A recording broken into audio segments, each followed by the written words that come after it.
Boa noite, eu sou Marina Del Carmen, graduada em licenciatura em Artes Visuais pela Universidade Federal de Rondônia, sou mestranda no programa de pós-graduação em Rede, Universidade Federal da Paraíba e Federal de Pernambuco. E hoje a gente vai bater um papo com o Carlos Eduardo e com a Sabrina Sampaio, que são de Porto Velho, atuam em Porto Velho, em Rondônia, sobre arte e educação e as suas instâncias. Tenho 1,67 m de altura, estou usando uma camiseta verde com vermelho estampada, tenho os cabelos castanhos, cacheados, presos em um coque, a pele branca e estou sentada com um fundo branco. Eu vou começar apresentando o que é Artes Visuais pela UNB, especialista em psicopedagogia e em arte, educação e tecnologias contemporâneas. Atualmente curso mestrado em educação profissional. Ele é professor de artes há 21 anos, lecionando no ensino público e privado de Rondônia. É professor agora de arte do Instituto Federal de Educação, Ciência e Tecnologia de Rondônia, no campus Guataramirim, e ele compõe também a coordenação do Núcleo de Arte e Cultura. Ele foi formador de professores de arte pelo Núcleo de Arte e Cultura Escolar na SEDUC Rondônia, onde também fez parte da equipe de coordenação do Festival Estudantil Rondoniense de Arte, o FERA. A Sabrine Sena é graduada em Educação Musical e Artes Visuais pela Universidade Federal de Goiás, pós-graduada em Educação Especial Inclusiva, Regência de Coral, Direção de Arte e Técnica em Musicografia Braille.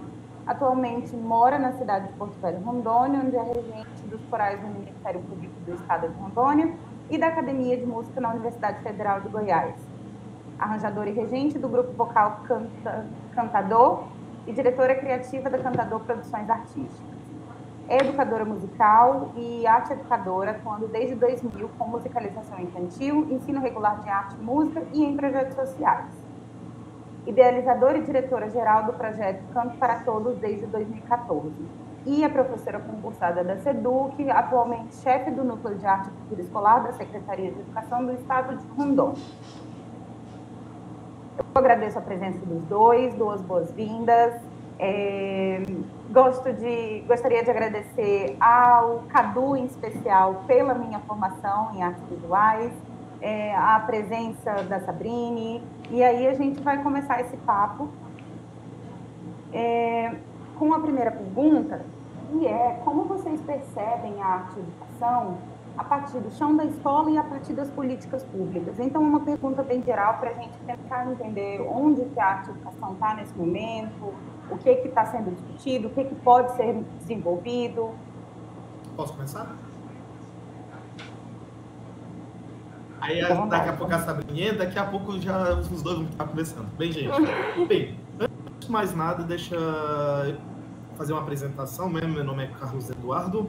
Eu tenho 1,80 m, tenho cabelos grisalhos, barbas grisalhas também. Estou com uma camisa de botão azul, um fundo cinza.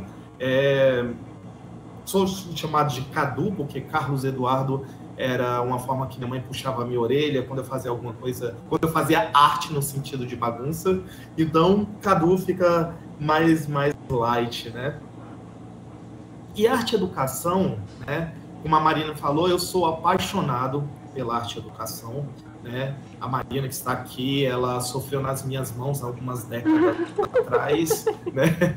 E, na verdade, a arte e educação, ela está presente, deveria estar presente de uma forma integral mesmo, está no currículo, mas infelizmente nós temos aquela famosa expectativa e realidade. Uma realidade, uma expectativa, porque nós temos programas governamentais, nós temos currículos que regem a questão da arte, conhecimento da arte. Temos aí Ana May Barbosa, temos tantos outros teóricos. Nós temos as 6 dimensões da arte, né, que é a criação, a crítica, a estesia, a fruição, a expressão, a reflexão, enfim. Então, isso nós temos um arcabouço muito grande teórico, mas infelizmente nós temos uma realidade, né, principalmente no estado de Rondônia. Nós não temos, daqui a pouquinho a Sabrina até pode falar que ela tem propriedade maior em relação a isso, nós não temos tantas pessoas formadas nas linguagens artísticas. E aí acaba, no chão da escola, principalmente na rede pública, quer seja estadual ou quer seja municipal, o professor completa a carga horária, busca uma formação continuada de professores, né, para trabalharmos essas dimensões da arte, mas infelizmente falta tempo de planejamento, falta às vezes interesse de um professor que já tem uma formação acadêmica e de repente remuneradamente não vai ter nenhuma diferença. E nós temos um contraponto também de nem todos os acadêmicos, né, nem todos os estudantes de licenciatura almeja sala de aula, almeja arte e educação em ambientes formais. Às vezes fogem muito do informal, né? Temos os equipamentos culturais, mas até dentro dos equipamentos culturais nós temos a arte e educação. E aí acaba faltando aquele sabor, aquele tempero pedagógico do chão da escola, né? Então, a arte, nós temos sim uma teoria, mas nós temos o lado humano, nós temos as relações com os nossos alunos, que é cheia de altos e baixos, enfim, mas que é importante observar isso. A prática leva a você compreender a teoria e não ficar engessado na teoria. Então, eu sou a Sabrine, antes de tudo eu vou me apresentar. Eu sou a Sabrine, tem hora que eu uso Sampaio, tem hora que eu uso Sena, eu ainda não me decidi qual vai ser o meu nome. Mas eu gosto muito dos dois. Então, eu tenho 1,67, 1,68 mais ou menos, eu estou usando uma camiseta rosa, atrás de mim tem alguns livros, né? Tem uma estante de livros, uma parede meia branca e uma estante de livros. Tenho um cabelo curto, estou usando óculos, e essa sou eu. Então, vamos lá. Uma pergunta, como a gente percebe a arte e educação, principalmente o que compete a mim sobre as políticas públicas, o Cadu já deu uma pincelada aí no que a gente passa, ou como que funciona, mais ou menos as coisas. E eu falo que é uma luta muito grande. E tem dia que nós, arte educadores, a gente fica cansado de provar a importância de se ter um professor de arte dentro da sala de aula, o que isso transforma a vida do aluno, como que a gente pode fazer para agregar na vida daquele aluno.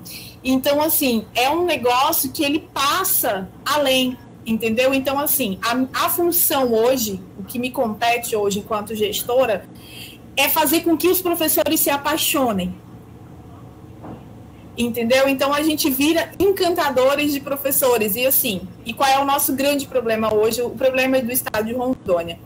Nós temos pouquíssimos professores licenciados, né? E são professores que estão junto com a gente.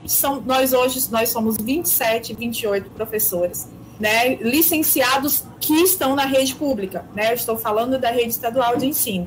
E é uma bandeira muito, muito pesada, né, para a gente fazer com que as pessoas entendam a importância do componente curricular e que os alunos, como é que fala, a festa junina, a gente está aqui para falar para aquele professor que está lá.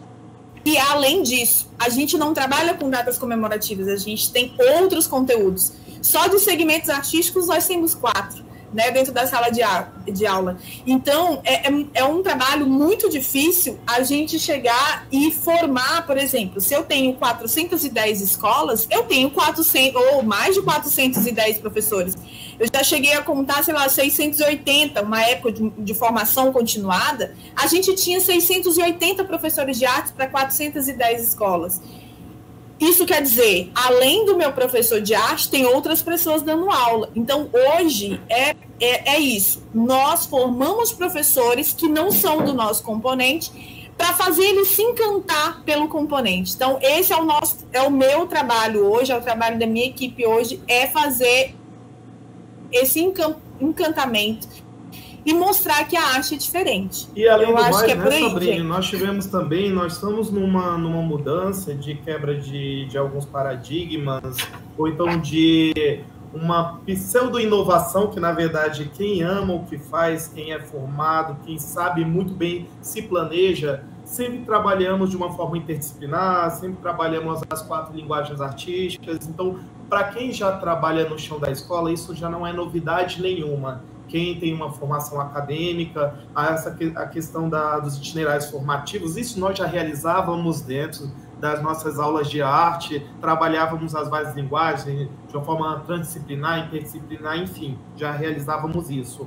Mas agora, nós temos toda essa questão da arte de poder compreendermos essa relação. Porque nós, historicamente, nós viemos de uma arte que era voltada à técnica, ao tecnicismo, depois passamos para o faça do jeito que você quiser, livremente, e aí chega um momento que vem a educação artística, vem a questão do que até hoje, infelizmente, alguns professores que não têm formação acadêmica, né, dentro da nossa realidade, acham que arte é você trabalhar com artesanato, que arte é você reproduzir estereótipos, e isso está completamente fora de uma realidade, porém eles não têm ainda essa formação ou essa sensibilidade, que é essa questão de encantar, como a Sabrina tinha falado. Nós temos professores que ainda estão nas escolinhas de arte lá de 1900 e bolinha, entendeu?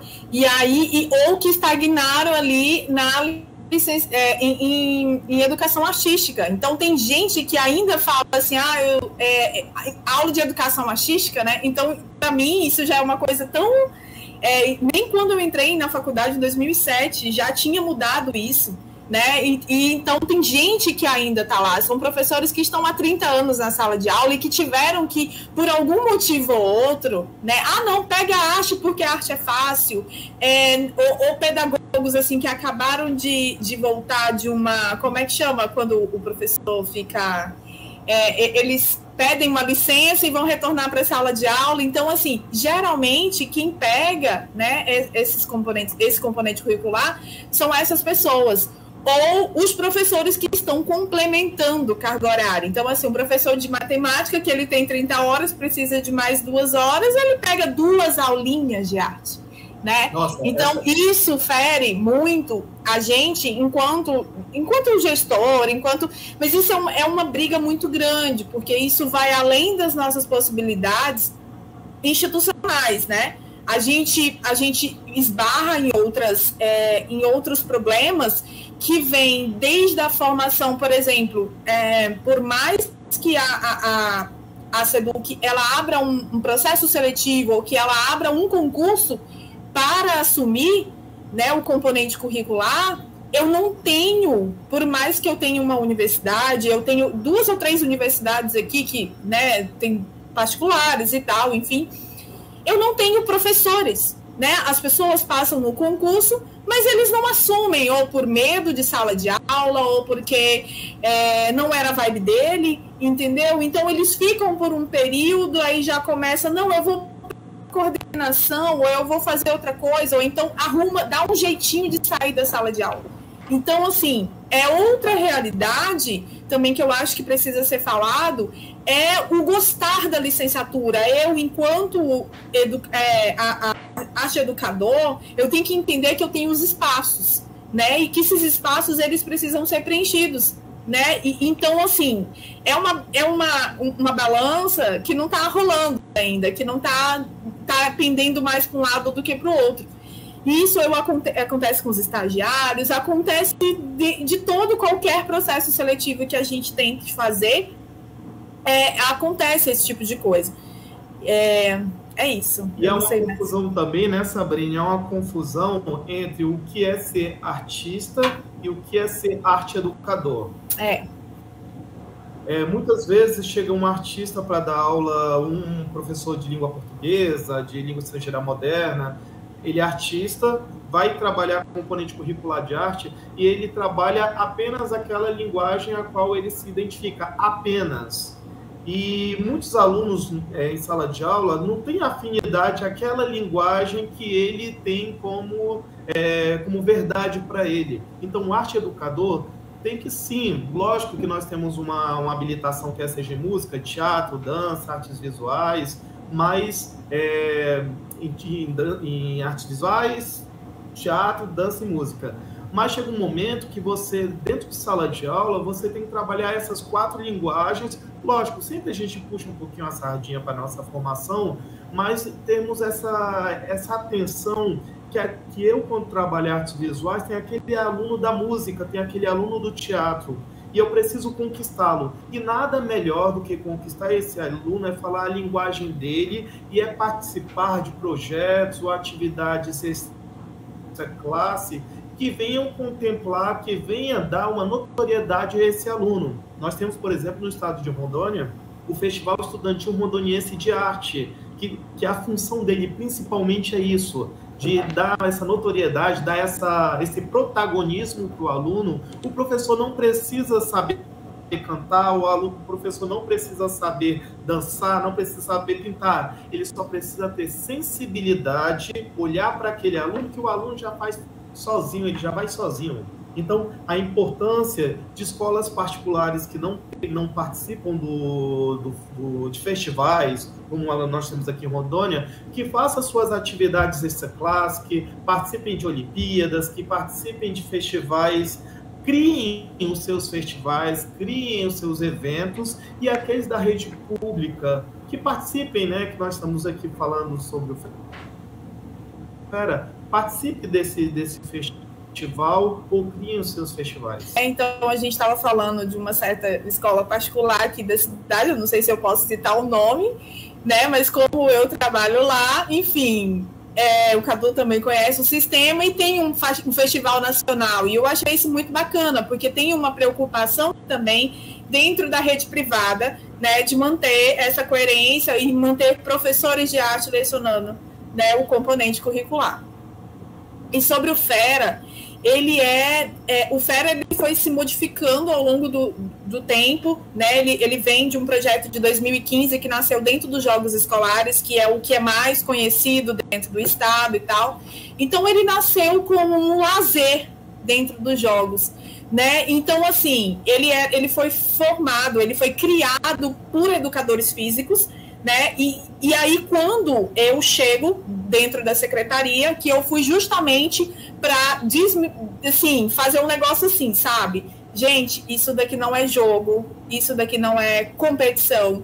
Então, isso foi um processo lento, né? Para fazer com que os alunos entendessem que arte não é só isso, que tem outras coisas, e os professores principalmente. Então, hoje, a gente está em 2022, eu ainda brigo muito, porque os professores entendem um festival que, apesar de ter uma premiação, tem uma certa competição, mas ele vai além disso. Ele não é tão competitivo quanto um jogo, né? Então, mostrar o outro lado. E a gente vê que, às vezes, é a única saída daquele aluno na sala de aula, né? Ano passado, a gente promoveu o FERA em formato virtual. E a gente percebeu que o nosso público mudou completamente. Ele não era mais aquele aluno que aparecia na escola, que participava dos saraus. Não, era aquele aluno quietinho que ficava no canto da sala, extremamente tecnológico, porque o FERA foi tecnológico, que pegava o celular dele, gravava e mandou um vídeo, entendeu? Então, assim, ele sabia, já que ele já se mostrava na internet, então o FERA, ele foi... não foi nem intencional, né, Cadu? Mas ele acabou mostrando esse aluno, aquele aluno que ficava no canto, que não conversava com ninguém e que o mundo dele era virtual.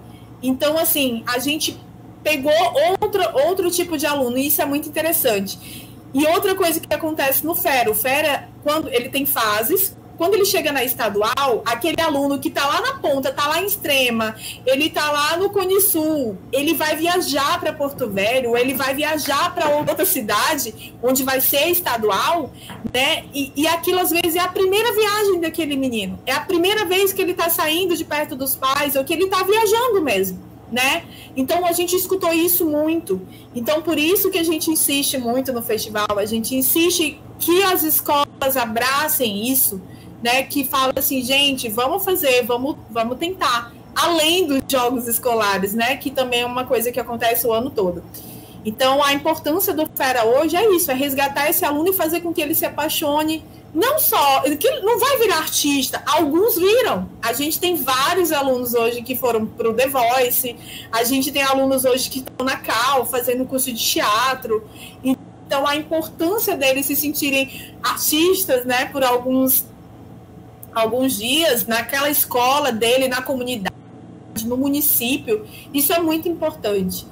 Né? E se a gente consegue fazer isso, plantar essa sementinha, eu acho que já está valendo o nosso esforço enquanto arte educadores, enquanto gestores, né? De proporcionar isso para o aluno. E aí, viu, que a Sabrina está comentando, você que está assistindo agora esse podcast, né? Que ainda está começando uma licenciatura, ou de repente falar que coisa interessante é arte e educação, você como arte educador, você trabalhar só com aqueles momentos. É lógico que nós estamos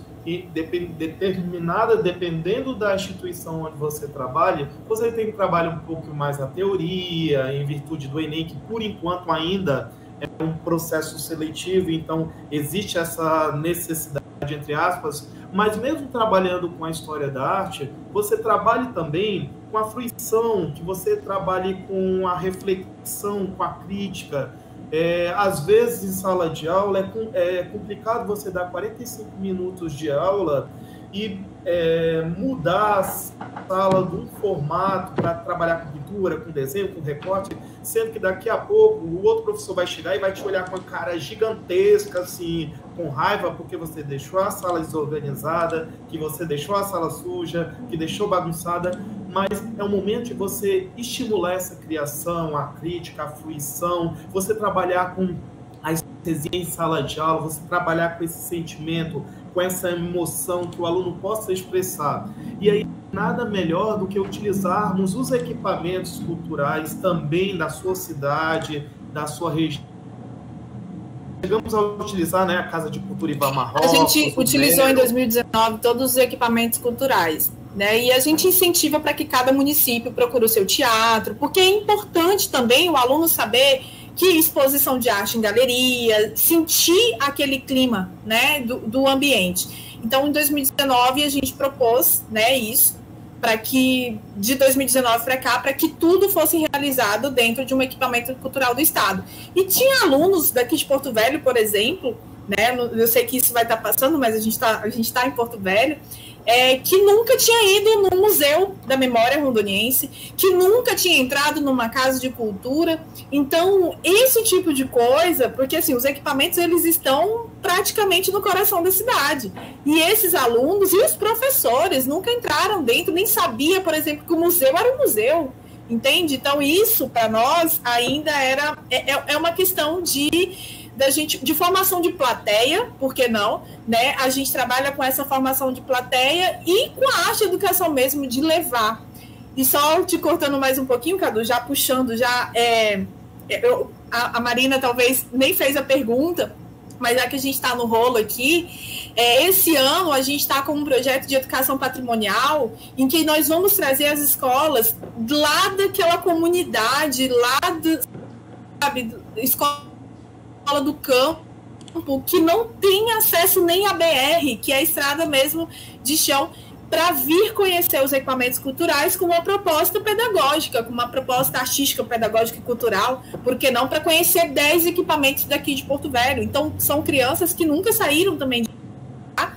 Então, a gente tem essa proposta junto com o CE, né, de alunos para trazer, para que eles façam essa visitação e apreendam aquilo ali, para que eles entendam que eles não estão sozinhos lá fora do eixo da BR, né, que é difícil o acesso, que não consegue transporte. Então, a proposta que a gente traga eu acho que são 16 escolas que virão esse ano. Então, a proposta é começar esse ano ainda e vai se estendendo para os próximos anos. Fora isso, eu já posso falar, Marina, dos outros projetos? Eu só posso falar... Desculpa, deixa eu só completar. Gente, olha, a gente... Nós somos a tampa e a panela. Isso, e a Sabrina, aí a coitada da Marina fica assim, meu Deus do céu, não sei nem mais o que perguntar. É bom que eu faça uma pergunta só e vocês já respondem tudo, tá ótimo. Isso para nós, Marina, é tipo um papo café, entendeu? Isso é uma coisa que a gente já...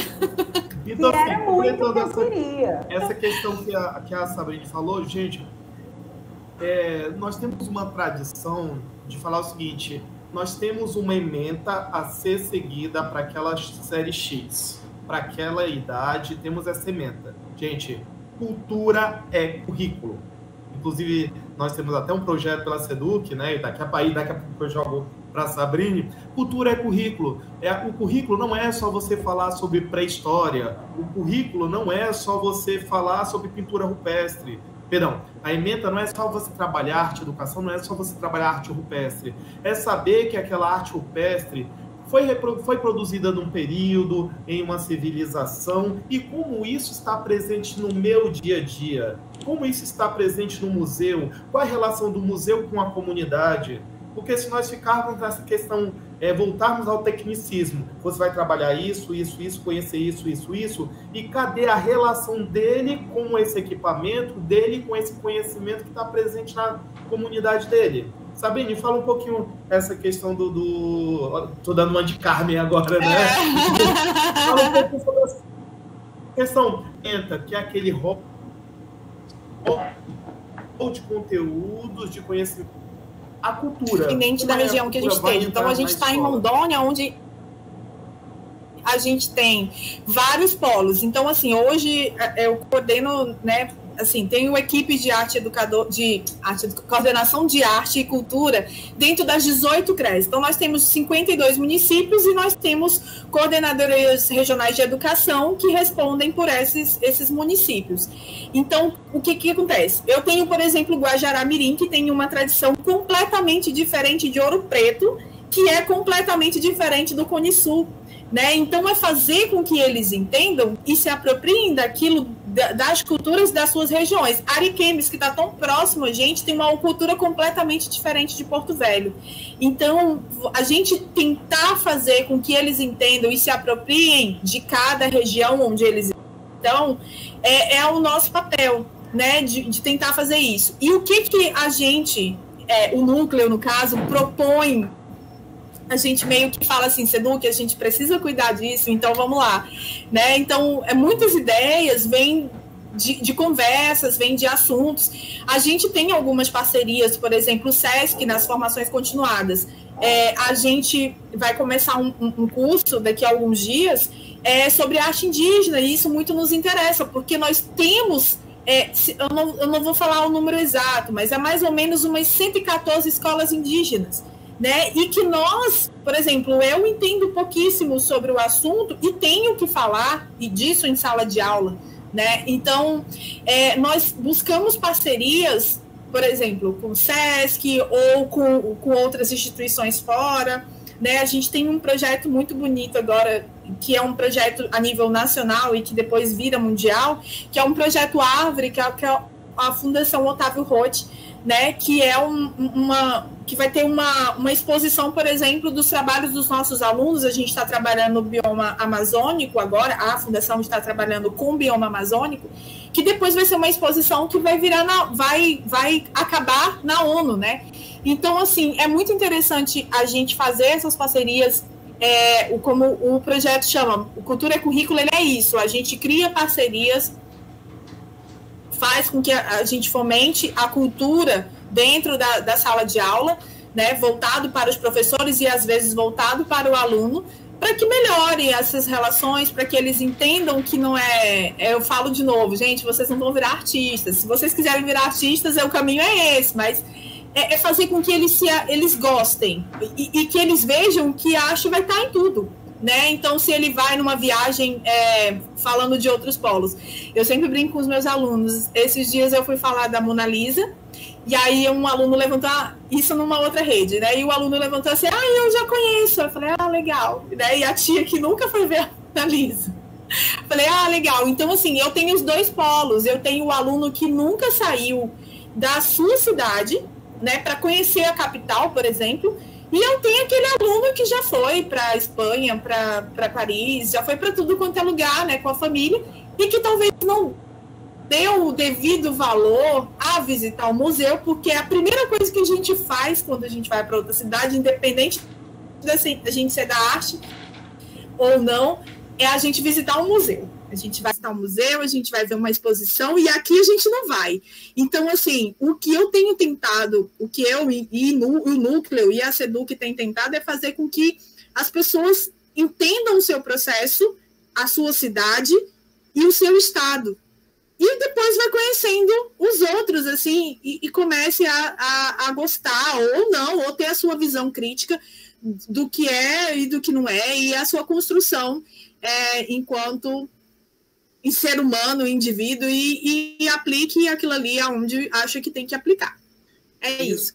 E, Sabrina, às vezes nós estamos conversando aqui muito sobre a questão de programas governamentais, sobre estruturas tops, mas e aquele professor que está numa comunidade muito distante, uma comunidade rural, ou está numa escola com poucas relações, como trabalhar isso na arte? Gente, trabalhar, chamar a comunidade.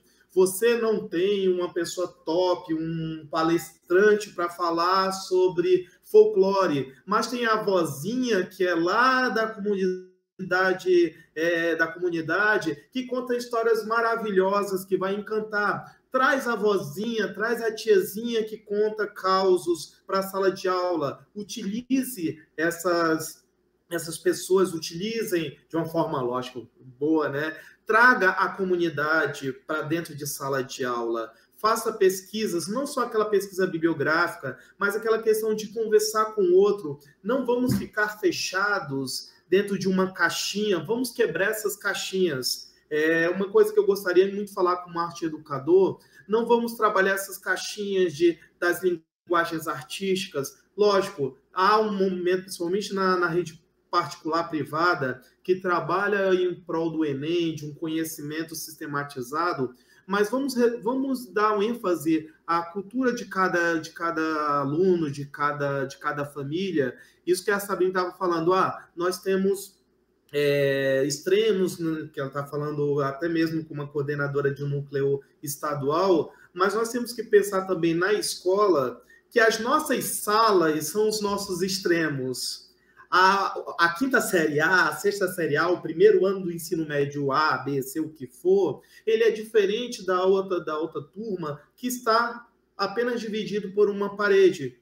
Nós temos anseios, nós temos preconceitos, nós temos um turbilhão de emoções, e quando o professor chega em sala de aula, precisa compreender esse turbilhão e ajustar o seu planejamento à realidade daquela turma, que muitas vezes, na prática, o professor faz quem não trabalha, ou quem não tem a prática de sala de aula, faz o seu planejamento fechado, engessado, e quando o aluno levanta o braço para perguntar uma coisa que às vezes não tem a ver com a tua metodologia, não tem a ver com o teu roteiro, mas para ele mexeu naquele assunto, e você falar, não, esse assunto eu não vou trabalhar porque não faz parte do conteúdo. Faz parte do conteúdo, sim. Se ele colocou ali, ele sentiu essa necessidade de colocar. E você, como arte educador, precisa valorizar essa fala do aluno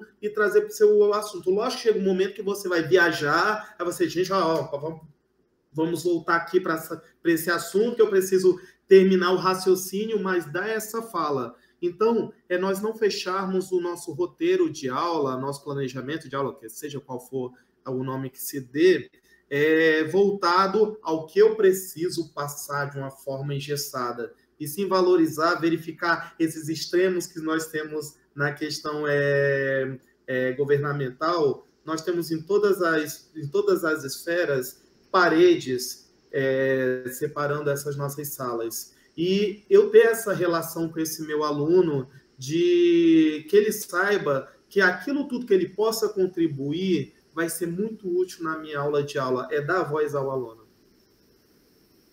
No meu caso, eu dou a voz ao professor, né? Então, assim, dos dois lados, eu tenho a voz do aluno e tenho a voz do professor. Isso que o Cadu falou, por exemplo, da gente ter...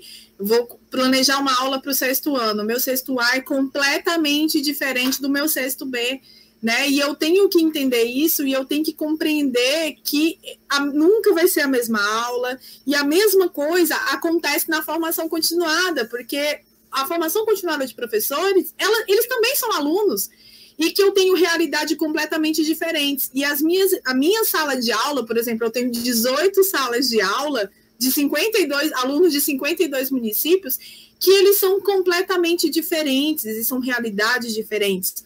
E ano passado a gente começou esse resgate, na verdade eu junto com o Cadu, né, e principalmente o Cadu, que era o nosso formador também, então de escutar cada CRE, de escutar cada professor, qual é a sua dificuldade, como a gente pode te ajudar em sala de aula, porque isso a gente já até falou, nós não temos professores licenciados em arte, ou música, ou teatro, a gente não tem esse professor na sala de aula.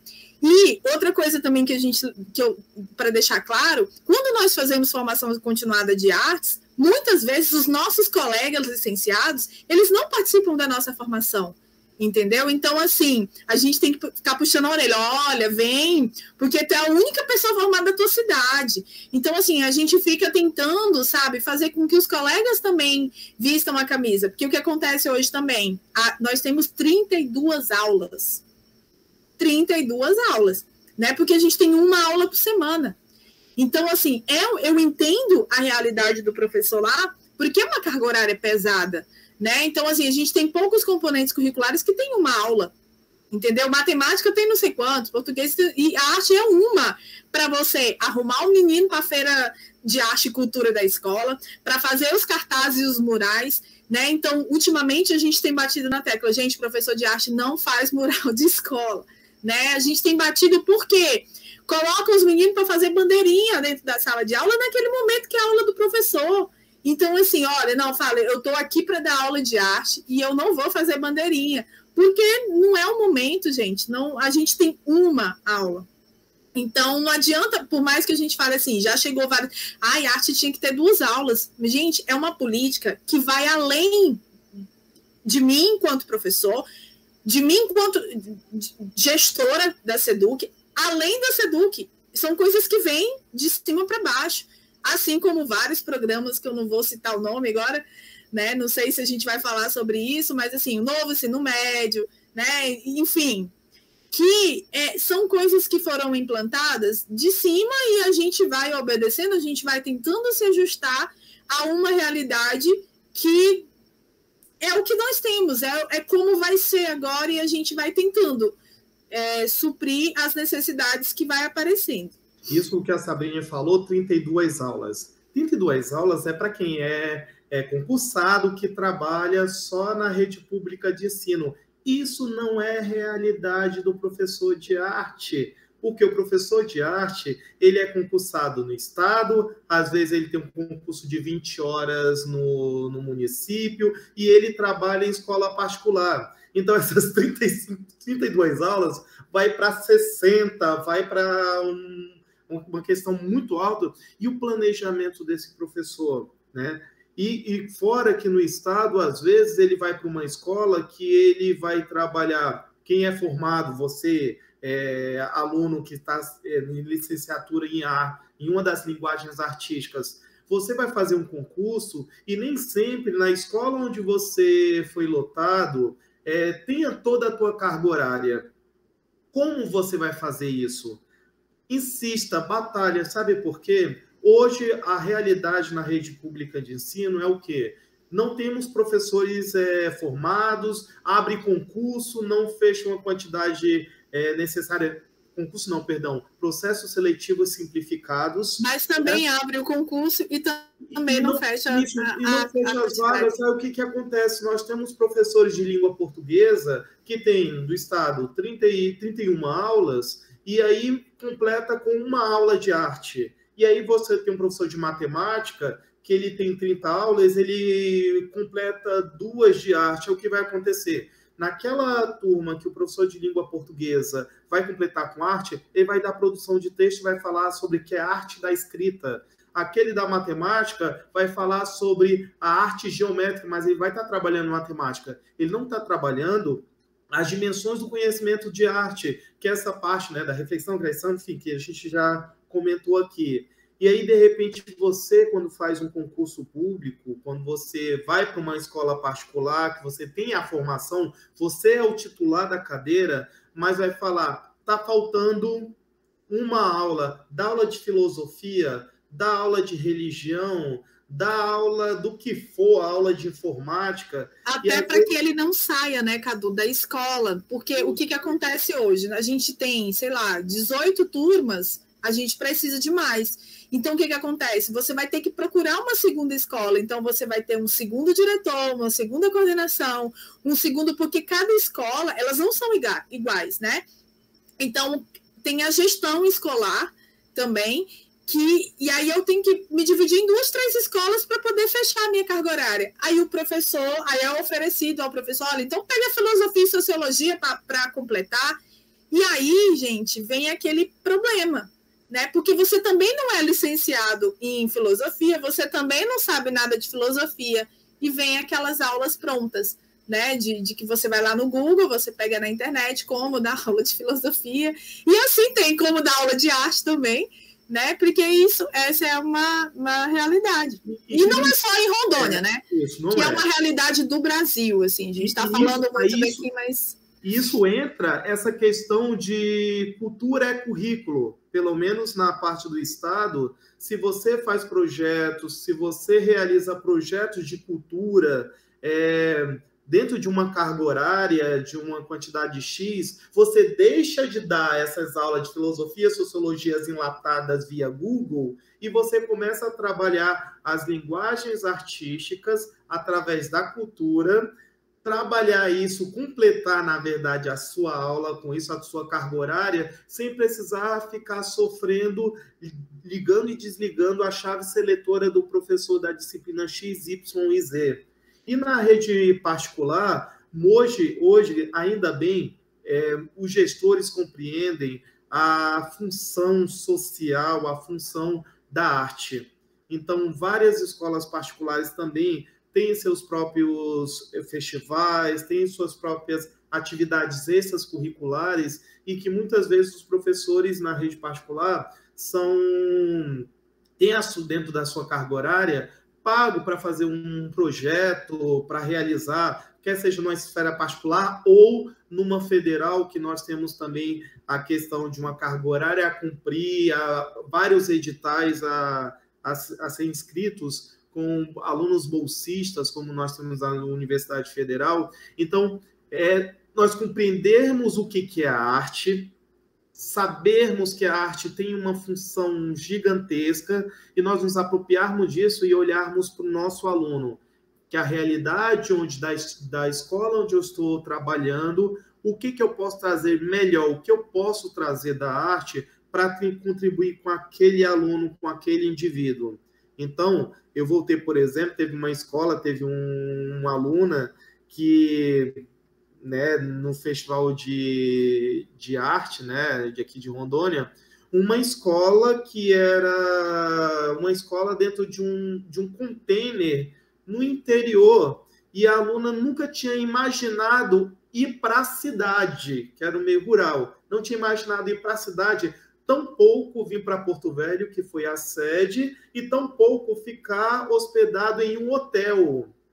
Então, essa questão de ele verificar, ou então uma outra aluna, ela não ficou dentre as melhores, entre aspas, aquela questão competitiva, mas ela fez uma dança tão linda que o artista que ela visualizou, que gostava, vários outros seguidores desses artistas começaram a comentar. E ela falou, gente, eu recebi like dos Estados Unidos, eu recebi like disso, aquilo tudo.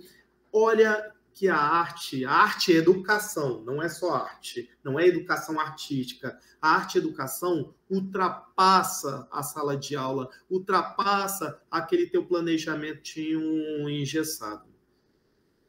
Vamos E aí, deixar só um para pouco a Marina. eu acho que vocês têm que falar. Não, eu ia falar que a Marina, né, se a Marina quiser interromper, mas só para falar dessa aluna, e daí já abrindo um gancho, né, que a gente começou o Congresso de Arte e Cultura Escolar desde 2020, desde 2019, 20, eu estou perdida, 2020 e 2021. Então, a gente tem um congresso de arte para professores que lecionam um componente curricular, e que uma coisa muito legal, porque além da gente trazer os palestrantes de fora, pessoas, arte educadores de fora, a gente também trabalha com uma esfera municipal, uma esfera estadual e uma esfera federal, né? Então, a gente sempre teve professores da universidade daqui para falar, né, para esses professores que não têm acesso, né, que não sabe o que acontece dentro do seu município ou dentro da sua esfera, né, dentro do estado mesmo, que não sabe da existência, às vezes, por exemplo, tem professores que não sabem que tem o curso de artes na Uni, tem professores que não sabem que existe um museu na cidade dele, então a gente busca trazer essas informações para que esse professor, ele se intere mais das coisas. Então, esse ano a gente vai para o nosso primeiro Congresso de Arte e Cultura Escolar presencial, para a gente olhar na cara deles e ver, assim, tem outra emoção. O bom da pandemia foi que esse congresso ele foi nacional, né? A gente tinha gente de tudo quanto era lugar, então foi muito bacana também a gente ter esse feedback, assim como as nossas formações continuadas que foram virtuais, né? Que foram online. E a gente teve professores inscritos de todo o país, não só os de Rondônia. Então, assim, teve essa possibilidade.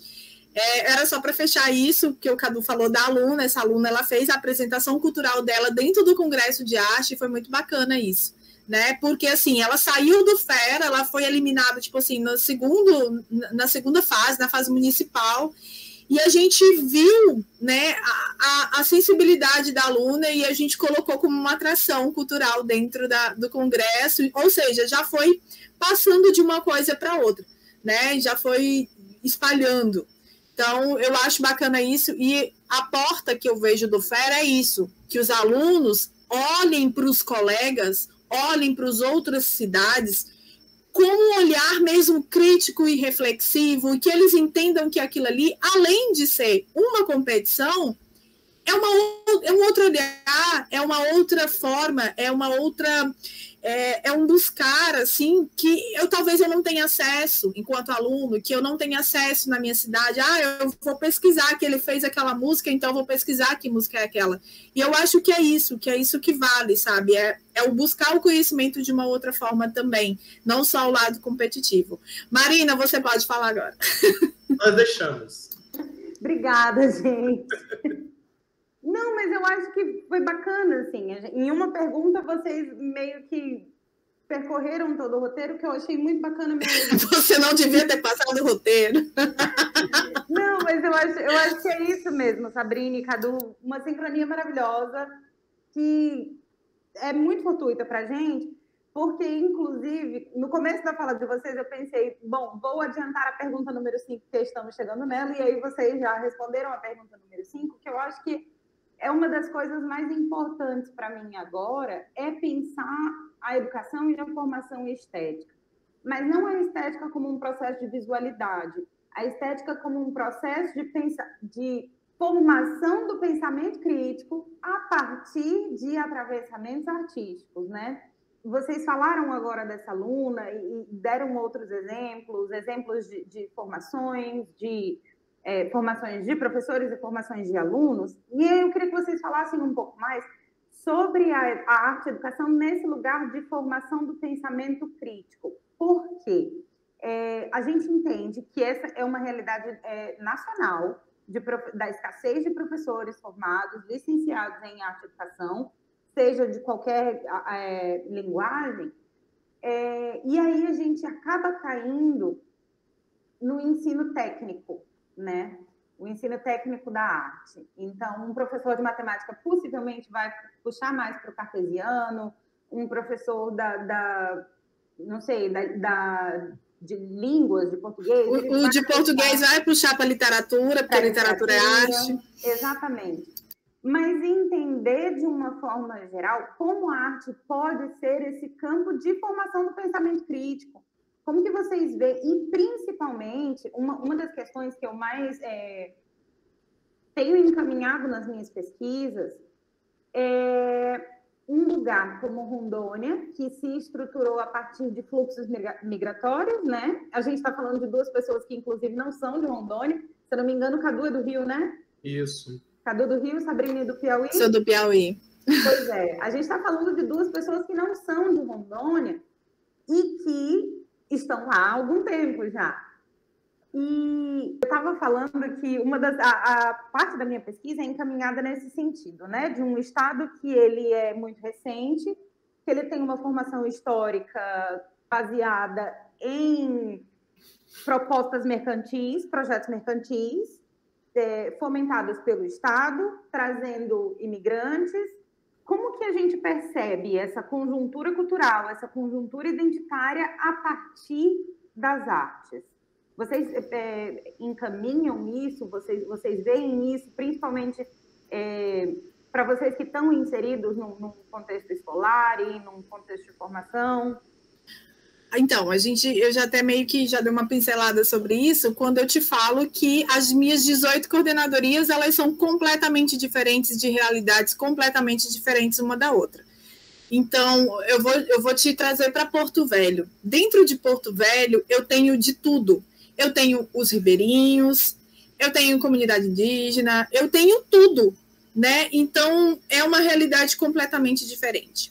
Quando eu chego em Ariquemes, eu tenho tradições gaúchas, eu tenho vários, eu acho que são 2, eu não vou lembrar agora, mas eu tenho CTGs. Eu chego em Ouro Preto, eu tenho uma cultura completamente do Espírito Santo. Eu chego em Ji-Paraná, eu tenho outra. E aí, qual é o nosso papel enquanto? E aí foi uma pergunta até que você fez ali, de como que a gente faz para essa formação estética. É fazer, a primeira coisa, isso foi uma preocupação nossa, lá quando a gente começou o Núcleo de Arte e Cultura, era de como fazer esse, vamos falar de novo da palavra encantamento. O que a gente tinha nas mãos? A gente tinha nas mãos a formação continuada. Então, se eu tenho uma formação continuada para professores, a primeira pessoa que eu tinha que promover essa mudança de chave era para o meu professor. Então, assim, nós estamos vindo de umas formações continuadas em que eu acho que o nosso professor de 2019, ele não é mais o professor em 2022, né? Que ele está começando a entender que o espaço dele é completamente diferente e que, assim, hoje, as escolas públicas, ela tem um material didático, e um material didático muito bom, né? Não é um material didático, os professores, eles vão livros de várias editoras para que eles escolham o material. Então, cada escola tem autonomia para escolher o seu material. Só que quando ele abre o material lá, Marina, ele se depara com uma cultura que não é a dele, porque não tem a fotografia lá de Rondônia. Nós somos muito próximos de uma escritora, né? Ela é arte educadora, mas também ela elaborou material didático do Fundamental 2, e ela foi a nossa, a nossa ídola da BNCC, assim, enquanto SEDUC. Ela, a nível nacional, ela era a formadora da BNCC pelo MEC, e ela teve essa preocupação. Ela chegou para a gente, enquanto secretária, ela falou assim, olha, eu vou colocar esse material aqui, vai ter o norte, tem que ter o norte, não é o sul que tem que aparecer, não é o sudeste. Então, assim, a gente tratar com carinho. Então, os materiais, eles existem. Só que a maioria desses materiais, eles não aparecem. Por exemplo, a nós não contempla. E aí a gente tem falado, gente, não contempla. O que nós vamos fazer para que contemple? Que atividades nós vamos fazer? Porque professor sobrecarregado e de arte e que está complementando a aula, ele quer uma bula de remédio. Ele quer o plano de aula pronto, ele não quer pensar. Então, assim, enquanto formadores de professores, a gente tem feito essas reflexões. Fazer com que ele se aproprie do componente curricular que é dele, né? E que ele entenda que ele é o responsável por levar isso para o aluno. porque senão nunca vai chegar ao aluno, entendeu? O aluno vai pesquisar na internet e jamais ele vai entender aquilo ali. Então, a gente fala assim, olha, não é se agarrar ao que o capítulo 1 ele fala de música, artes visuais, teatro e dança. Você entende? Você compreende? Você não compreende? Chama uma professora de dança da sua cidade para falar uma aula, entendeu? Aquilo ali já vai ser muito válido para o teu aluno. Vamos chamar um artista da cidade. É aquilo que o Cadu já tinha falado. Para que, já que eu não domino completamente o assunto, vamos convidar outras pessoas para que haja essa troca, né? Então, assim, eu percebo uma grande mudança da formação continuada. A gente vai começar agora, daqui a 2 semanas, a formação continuada em loco com o nosso professor, para ver como é que foi esses 2 anos de pandemia que a gente sofreu, todo mundo sofreu junto, e para ver como é que tá. Só que aí eu tenho um problema, Marina. O meu professor, ele não é o mesmo do ano passado, que ele não é o mesmo do ano, e assim, ele vai mudando. Porque esse ano ele conseguiu ser lotado completamente na disciplina, no componente curricular dele. E aí, então eu não vou pegar mais aula de arte. Então, assim, é um trabalho, todo ano a gente começa praticamente do zero, né? Mas a gente percebe que no final do ano ele já está com uma mentalidade. A gente arrebata pelo menos 1 ou 2. Não, eu vou querer ficar mesmo com o componente curricular. Não, esse ano eu vou fazer licenciatura em artes, porque eu acho que é isso. Então, assim, quando a gente escuta isso, o legal é que a gente tem esses professores nos grupos, né? E aí eles falam, eu vou fazer artes visuais esse ano. Eu vou estudar, eu estou fazendo faculdade, mesmo, né? Uma faculdade particular, uma faculdade à distância, mas o interesse desse professor, por isso, eu acho que é o que faz a gente continuar, né? O que faz... eu juro para vocês que eu estou cansada, a gente cansa da luta, mas tem dia que tem um negocinho assim, uma mensagem, prof, eu estou fazendo eu estou fazendo uma pós, eu já fico feliz, porque assim, eu entendo que a nossa fala enquanto formador serviu para aquele professor, né? Então tocou ele de alguma forma e ele entendeu o que é ser um professor de arte. E sobre essa questão da formação estética, é sairmos da bolha do comodismo. Levarmos os nossos alunos para os equipamentos culturais, trazer produções para nossas escolas. Nós temos leis de incentivo à cultura, como nós temos uma das mais conhecidas, a Aldir Blanc, que nós temos escritores, músicos, enfim, várias linguagens artísticas que estão produzindo questões autorais, questões regionais, e trazer isso para a sala de aula para que o aluno perceba que a arte não é só aquele desenho ou aquela obra de arte que está no livro que é distante dele. Que ele vai numa peça de teatro, um artista da região, ele vai apresentar na escola dele, ou a escola vai ao teatro, e ele percebe que aquele artista, aquele ator, aquele músico, ele frequenta o mesmo supermercado, a mesma vendinha que ele, e que aquele artista, ele vive da arte, que ele não é um vagabundo, que ele não é esses estereótipos que, infelizmente, colocam na classe artística, que ele não é um vagabundo, que ele trabalha muito e ele é feliz em fazer aquilo, e que a arte não é um passatempo. Então, trazer os equipamentos culturais para a sala de aula, ou levar a sala de aula aos equipamentos, tem essa contribuição muito forte na formação estética, não só do aluno, como principalmente do arte educador, que nós fomos frutos de uma escola de educação artística. E muitas vezes o professor que trabalha em sala de aula de uma forma descontextualizada é porque ele aprendeu dessa forma. Aí a importância de debates como esses, ou então das formações continuadas de grandes empresas que fazem de uma forma gratuita, é você o tempo todo estar lendo, pesquisando, fazendo cursos, minicursos, assistindo vídeos do YouTube de instituições comprometidas com arte e educação, não é com qualquer uma de reprodução, não, para conseguir recursos financeiros, enfim.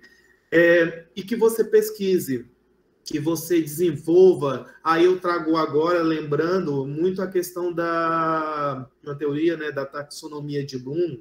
Pesquisa aí, você que ainda não conhece, mas muitas vezes a gente pensa assim, é o tempo todo só reproduzindo, reproduzindo, reproduzindo, reproduzindo. Nós vamos chegar àquele topo da criação. E aí, essa importância da formação continuada do arte-educador, para que ele compreenda que eu vou trabalhar a cada nível, eu vou trabalhar de uma forma em prol de algo que é a criação, que é a análise crítica, que é tudo isso. Então, me dói muito quando eu tive essa experiência de formação de professores, que às vezes nós temos um professor magnífico, que trabalha muito bem lá no 6º, no 7º ano, e aí chega no ensino médio, chega um professor que não tem uma formação, que nem se preocupa em ter uma formação e assassina o aluno esteticamente. Só na reprodução, reprodução, reprodução. E não continuou com aquela formação dele. Por isso a importância de nós entendermos sim teoria, revisarmos as nossas bibliografias, estarmos sempre atentos a o que está acontecendo, quer seja na esfera municipal, estadual, federal ou particular. Só para incluir, eu falo de um lugar um pouco mais... qual a palavra que a gente usa? Revoltado, talvez. Porque eu passei por um processo de me entender ausente no conteúdo que eu vi, principalmente em relação à universidade, né? Porque quando a gente está falando da universidade, você tem 3 disciplinas de história da arte, e aí você tem mais não sei quantas disciplinas de ensino prático e técnico, e você tem zilhões de disciplinas que elas estão o tempo todo, Cadu, te assassinando esteticamente. Por quê? A gente está pensando artes... Eu falo das artes visuais, né? Eu sou licenciada em artes visuais, então é esse o meu lugar de fala. E as artes visuais, como a gente sabe por história, elas são um campo branco, patriarcal, machista, por que não? Sabe? Europeu, agora norte-americano. Então, a gente tem uma história aí de não reconhecimento, de não autorreconhecimento, na mesma medida que a gente está falando de um espaço, de uma linguagem, de um campo de conhecimento científico, que são as artes, que é um campo de autorrevelação para o mundo. O que são as artes, se não um espaço de encontro do eu no mundo, né? E aí, eu fico pensando a formação estética, o quanto ela é fortuita, tanto para o aluno, quanto para o professor que está estudando ela, que está sendo formado nela, né? Também é um espaço para que esse professor, para que esse educador se veja no mundo. Se veja no mundo do aluno, se veja no mundo da escola em que ele está alocado, do espaço em que ele está visitando, dos equipamentos culturais onde ele media a arte. Então, eu acho que por isso que eu estou tão encantada, eu acho que nos últimos meses, de conhecer formação estética, educação estética, e de perceber que esse é um campo de pensamento crítico do eu no mundo, sabe? E aí, uma das coisas que eu acho que valem a pena é não só a gente levar aquele conteúdo da forma mais próxima para o nosso aluno, mas trazer o nosso aluno para dentro da arte, sabe? A Sabrina falou que uma aluna dela viu a Mona Lisa, e a Sabrina nunca viu a Mona Lisa. Então, assim, até que ponto a Mona Lisa me toca como uma obra de arte, sabe? Por que aquele aluno que nasceu em Calama, aquele menino que nasceu no Cone Sul, por que ele não está inserido, sabe? E como é que a gente pode inserir esse cara ali, essa menina ali? Como é que a gente mostra para ele que ele também está presente? Então, eu acho que essas são coisas que eu tenho muito interesse em pensar agora, e agradeço vocês por estarem pensando isso, sabe? Marina, isso que você está falando tem total relevância, porque quando a gente estuda na graduação a história da arte 1, 2, ou dependendo do curso até mais, como acadêmicos, né, às vezes pensamos, eu estou aprendendo isso para reproduzir aquela visão tecnicista, dependendo do teu professor, ele trabalha de uma forma diferenciada. Mas quando eu saí da graduação, tive excelentes professores que desenvolveram a minha criticidade, mas quando eu cheguei no chão da sala de aula, eu pensei, o que os modernistas fizeram? O que a arte contemporânea faz? Sempre é quebrar, é fazer uma antropofagia, é fazer toda essa loucura, quebra de paradigma, sempre está à vanguarda, vanguarda, vanguarda. Então, vamos fazer vanguarda no dia 22 de abril de 2022. Nós temos Anitas Malfates, nós temos Tarsila do Amaral presente no nosso cotidiano. Não vamos descontextualizar vida e arte. Então, da mesma forma como a Anitta foi criticada, nós levamos chibata na cara com as nossas aulas. Quando você faz uma exposição das obras do teu aluno e chega, de repente, uma pessoa que não tem essa visão da arte contemporânea e fala, nossa, mas que exposição esquisita, que coisa mal feita, porque tem essa visão eurocêntrica. E aí, nós, arte-educadores, temos que estar numa paz de espírito pensando, eu sei o que eu fiz. A arte-educação não é produto. A arte-educação é todo o processo. O produto é o que menos importa, o produto físico, mas é todo o processo. E você, como arte-educador, tem que estar o tempo todo alinhado com o teu supervisor, com o teu coordenador pedagógico, para mostrar que aquele desenho que o aluno faz numa estética oriental ou numa estética que foge os padrões da sociedade onde a gente vive, é a forma dele expressar. E se ele olhar nas entrelinhas, possui um grito, possui uma lágrima.